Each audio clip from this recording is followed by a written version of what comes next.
In aquatic animals and plants, most aquatic animals जो water में रहते हैं, aquatic animals, fish, tadpole, crab, ये सब, इनमें स्पेशल ऑर्गन्स होते हैं रिस्पायरेशन के लिए, जिसे हम कहते हैं गिल्स।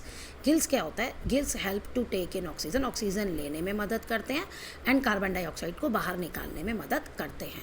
कुछ इक्वेटिक एनिमल्स जैसे डॉल्फिन और व्हेल है, वो उनमें गिल्स नहीं होते, वो मैमल्स हैं, तो उनमें लंग्स होते हैं। They breathe with the help of lungs, वो लंग्स की मदद से सांस लेते हैं, लेकिन फिर उन्हें सांस लेने के लिए, ऑक्सीजन के लिए हमेशा वाटर के ऊपर आना पड़ता है, वाटर के सरफेस पे आना होता है। Whale, dolphin and whale came to the surface of the water regularly to take in oxygen, oxygen लेने के लिए वो बार बार वाटर के सरफेस पे आते हैं। इनके हेड पे एक होल होता है जिसके थ्रू ऑक्सीजन एंटर करती है। ऐसे ही सेम वे में जो प्लांट्स हैं, इक्वेटिक प्लांट्स हैं जैसे हाइड्रा, वो भी अब कैसे ऑक्सीजन लेते हैं? जो वाटर में ऑक्सीजन डिज़ोल्व होती है उसको लेते हैं अपने बॉडी सरफेस के थ्रू देयर बॉडी सरफेस, मतलब उनकी बॉडी के थ्रू ही वो एंटर करती है।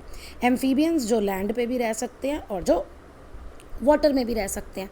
अब इनमें क्या होता है? जैसे फ्रॉग है, सैलामेंडर है, अब इनमें सिस्टम है, ब्रीथिंग सिस्टम, एयर और वाटर दोनों के लिए।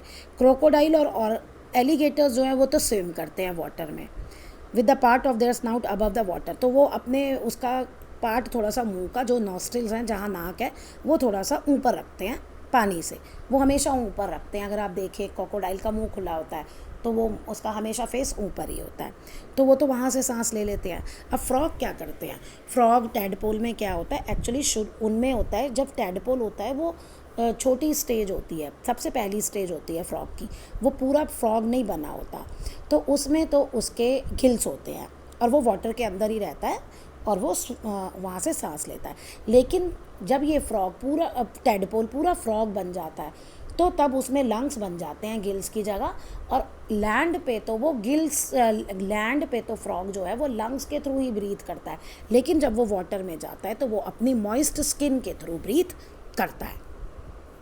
बर्ड्स में एफिशिएंट रिस्पायरेटरी सिस्टम होता है, बहुत अच्छा रिस्पायरेटरी सिस्टम होता है। क्यों? क्योंकि उनको हाई नीड होती है उनको ऑक्सीजन की ड्यूरिंग फ्लाइट, क्योंकि वो उड़ते हैं, तो उड़ने के टाइम उन्हें एनर्जी ज़्यादा चाहिए होती है, और एनर्जी ज़्यादा के लिए ऑक्सीजन ज़्यादा चाहिए, तो एफिशिएंट सिस्टम चाहिए जो बॉडी को बहुत ज़्यादा ऑक्सीजन दे सके। बर्ड में पेयर्स ऑफ लंग्स होते हैं, एयर सैक होते हैं उनमें, जो हमेशा खुले रहते हैं ताकि ईजिली एयर जो है उनके अंदर चली जाए। मैमल्स, हम लोग, most animals breathe with the help of lungs के उससे ब्रीथ करते हैं, ऑक्सीजन लेते हैं और कार्बन डाइऑक्साइड हम लोग छोड़ते हैं। Balance of oxygen and carbon dioxide in water. अब कैसे ऑक्सीजन और कार्बन डाइऑक्साइड का बैलेंस जो है वो मेंटेन रहता है? बैलेंस ऑक्सीजन और कार्बन डाइऑक्साइड का एटमॉस्फेयर में मेंटेन होता है through respiration in plants and animals and by photosynthesis in plants.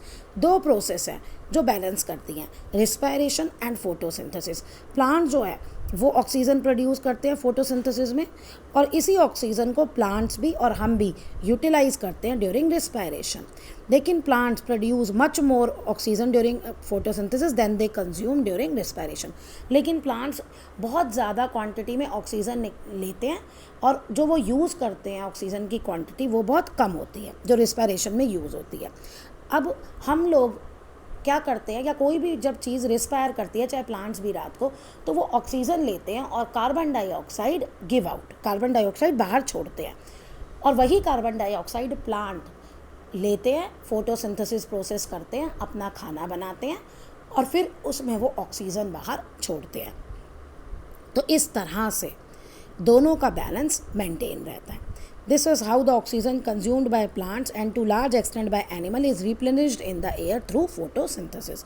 तो photosynthesis के द्वारा जो हम लेते हैं, replenish मतलब वापस मिल जाती है environment को, जब plants photosynthesis process करते हैं।